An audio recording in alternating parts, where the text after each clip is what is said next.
So finally कल India जीत ही गई match में, जो इंग्लैंड के खिलाफ अपना तीसरा मैच खेल रही थी। नहीं, मैं नहीं मानता।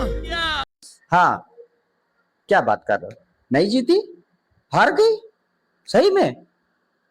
मतलब सही में हार गई। मतलब ऐसा हुआ कि 76 रन पे ऑल आउट हो गई पूरी पूरी इंडियन टीम, जो कहने के लिए नए नए प्लानिंग के साथ जा रहे थे, नए नए फ्यूचर प्लान कर रहे थे कि वैभव सूर्यवंशी और तमाम सब मतलब फायर पावर ही रहे, टिक टिक टिक। कोई भी उसमें ऐसा आदमी नहीं चाहिए जो आराम से आए या विराट कोहली की तरह इनिंग बिल्ड करे। जैसे विराट कोहली नीचे आता था और इनिंग को बिल्ड करता था, उसके बाद तुम चाहे जितनी तेज इनिंग खेलो कोई फर्क नहीं पड़ता था, और कैसे टीम का पूरा रन चेज कंप्लीट हो जाता था पता भी नहीं चलता था।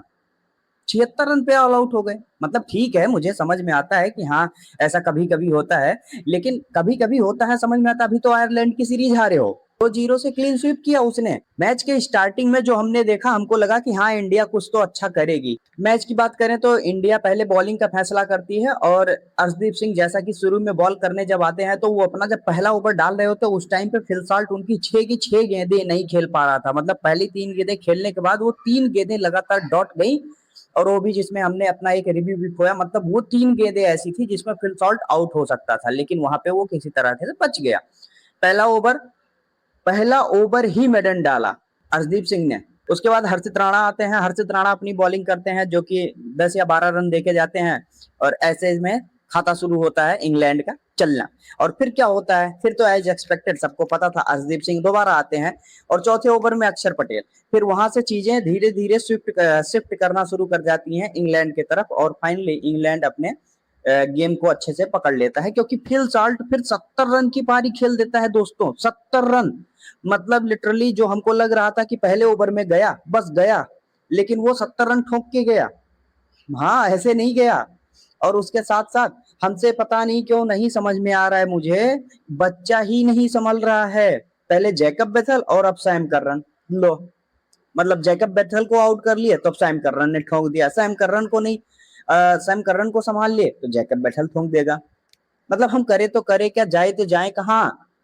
आयरलैंड से 2-0 से तो हारे ही थे, और अभी एक नया रिकॉर्ड हमारे सामने और आ गया। अब हम T20 में सबसे बड़े रन से हारने वाले पहले टीम बन गए हैं। जी हाँ, और ये इंडिया की सबसे बड़ी हार थी रन्स के मामले में, और दूसरी सबसे बड़ी हार थी कि जब वो सबसे लोएस्ट टोटल पे आउट हो गए हो। इसके पहले वो ऑस्ट्रेलिया से 2008 में 74 रन पे ऑल आउट हुए थे, तब भी T20 का ही फॉर्मेट था, और अभी वो भी खतरे में था। इंग्लैंड के बैटर की क्या ही बात करनी, जब हमारे पास शिवम दुबे, वरुण चक्रवर्ती, अक्षर पटेल ऐसी बॉलिंग लाइनअप है, तो ये समझ लो कि इंग्लैंड वालों ने तो हमको बल भर पेल दिया। अच्छा खासा रन का टारगेट, 202 रन का टारगेट देके फिर हमको बोलते हैं कि आओ बेटा ले लो, चेस कर लो, औकात हो ऐसा। और हम ठहरे आईपीएल वाले। सरपंच साहब को लगा कि अरे मैंने तो 250, 260, 270, 280 रन चेस किए हैं, ये 202 रन क्या होते हैं, ये तो मैं ऐसे ऐसे ऐसे चेस करूंगा। ऐसे चेज करने में गांड फट गई तुम्हारी, क्या हुआ? ये आईपीएल नहीं है, ये वर्ल्ड क्रिकेट है, जहां पे मैच खेले जा रहे हैं, जहां पे पिच बैलेंस मिलेगी, बॉलिंग को भी मदद मिलेगी, बैटर को भी खेलने को मिलेगी जिसके पास क्वालिटी होगा। जोस बटलर फॉर्म में ना रहते हुए भी तुमसे ज्यादा रन मार के गया है, उधर फिल सॉल्ट आउट होते होते भी तुमसे ज्यादा रन मार के गया है, और तुम लोग जो आईपीएल में 250-300 रन चेज कर रहे हैं। अरे महाराज, आईपीएल एक तो मुझे नहीं समझ में आ रहा है कि हमारे लिए नई नई जनरेशन प्रोड्यूस कर रहा है या नई नई प्रॉब्लम प्रोड्यूस कर रहा है। मुझे समझ में नहीं आ रहा आईपीएल से क्या हो रहा है। मैं आईपीएल को दोष नहीं दे रहा, आईपीएल में बनने वाली पिच को दे रहा हूँ। वही हुआ, हम 202 रन देख के ऐसे या तो सोच रहे होंगे मन में कि हाँ ये तो चीज हो जाएगा, आईपीएल में तो हमने बहुत बार किया है। कल फट के 4 हो गई, समझ में आ गया कि आईपीएल नहीं है, ये आईपीएल नहीं है। स्कोर कार्ड तो दिखाने लायक है नहीं, फिर भी मैं दिखा देता हूँ, एक बार देख लो। ये रहे अभिषेक शर्मा, ईशान किशन, वैभव सूर्यवंशी, श्रेयस अय्यर, तिलक वर्मा, अक्षर पटेल, सब लोगों का देख लो, एक बार रन देख लो। शर्मा आएगी तुमको देख के, मुझे खुद नहीं समझ में आ रहा है मैं कैसे इस पे अपनी राय डालूं। मतलब ये समझ लो सीधे सीधे, अगर मैं कहना जो चाह रहा हूँ कि अभी ऐसा हाल था हमारा कल का कि हमको लग रहा था हम आईपीएल मैच खेल रहे हैं, बस वही समझ लो। आर पार, या तो बेंच स्ट्रोक मार के पूरा 200 के ऊपर का टारगेट चेज कर देंगे, या फिर सबसे छोटे टोटल पे आउट हो जाते हैं, कम से कम नाम तो आएगा रिकॉर्ड बुक में। वही हुआ, श्रेयस अय्यर साहब रिकॉर्ड बनाने गए हैं, और वो इस काम में बहुत माहिर हैं। आईपीएल ले लो, लेकिन ये मैच खैर नेशनल टीम से था तो आईपीएल भूल गए थोड़ा सा, चलो कोई नहीं, गलतियां होती रहती हैं, बड़े बड़े शहरों में छोटी छोटी गलतियां होती रहती हैं।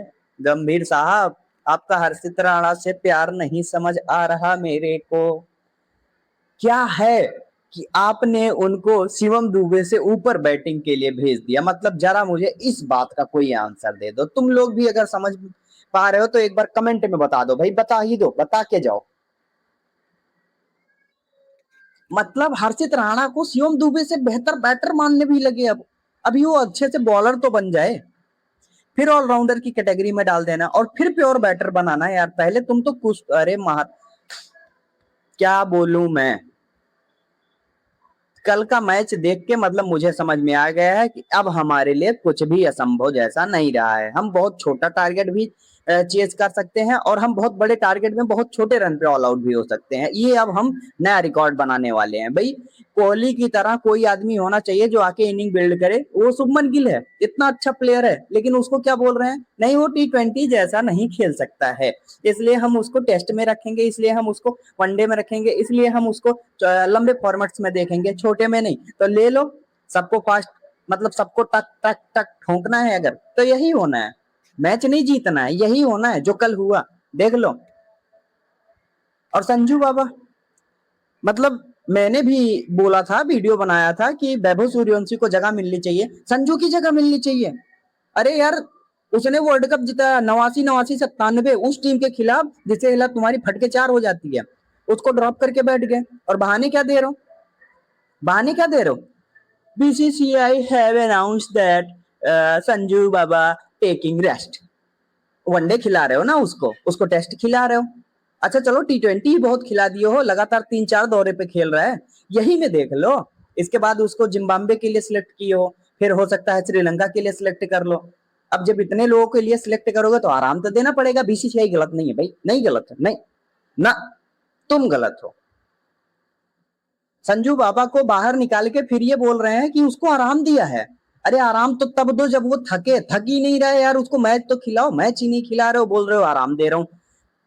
गजब साली चूतियाबाजी चल रही है चारों तरफ, समझ में ही नहीं आ रहा है कैसे सिलेक्टर्स भरे पड़े हैं साले। मतलब मुझे बहुत अच्छे लगते थे कि अजीत अगरकर, मतलब नाम सुनो, पार्थिव पटेल, आईपीएल में तो बड़ी बड़ी बातें, और अभी यहाँ जाके हक दे रहे हैं जैसे लग रहा है। मुझे नहीं समझ में आ रहा तुम लोगों का क्या विचार है कल के मैच पे। मुझे तो काफी गुस्सा लगा। तुम लोगों का क्या विचार है कल का मैच जो हारे हैं, अपनी राय कमेंट बॉक्स में भर के जाओ, बता के जाओ कि तुमको क्या लगता है। और वीडियो पसंद आई हो, ऐसे ही रॉ और एनर्जेटिक वीडियो और चाहिए तो चैनल को सब्सक्राइब करके एक प्यारा सा कमेंट छोड़ के जाओ। मिलते हैं किसी और वीडियो में, तब तक के लिए देखते रहो और सब्सक्राइब करके जाओ यार, दबा के जाओ ठोक के। क्रिकेट पंडित वहां बटन है देखो, दबाओ दबाओ दबाओ।